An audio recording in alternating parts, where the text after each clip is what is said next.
నాన్న ఈ కోడి పిల్లలు నా కోసం తెచ్చినాడా లేదా కుక్కల కోసం తెచ్చినాడో అర్థం కాలేదు. ఏంది ఈ పిల్ల, ఎవరైనా కోడి పిల్లలు పెంచుకోవడానికే తెస్తారు కదా, కుక్కల కోసం అంటుంది అనుకుంటున్నారా? అసలు ఈ మాట ఎందుకు అనాల్సి వచ్చింది అనేది ఈ వీడియో లాస్ట్ వరకు చూడండి, మీకే అర్థమవుతుంది.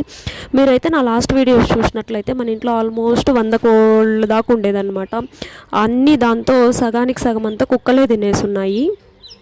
కోళ్ళల్లో ఇప్పుడు మన ఇంట్లో ఒక్క కోడి కూడా లేదు. అందుకనే మా నాన్న అయితే ఈ చిన్న బ్యాచ్ని అయితే తీసుకువచ్చున్నాడు ఇంటికి.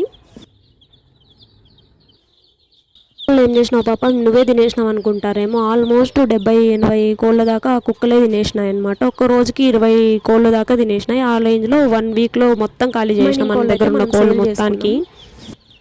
వీక్లో 5 కోళ్ళు ఉంటాయి, అవి కూడా కుక్కల పాలు అయిపోయినాయి. దానికనే మనం కొత్త బ్యాచ్ అయితే తీసుకొచ్చినాం. వీటల్లర్ అయితే మామూలుగా లేదురా స్వామి, తెగల్లరు చేస్తానాయి.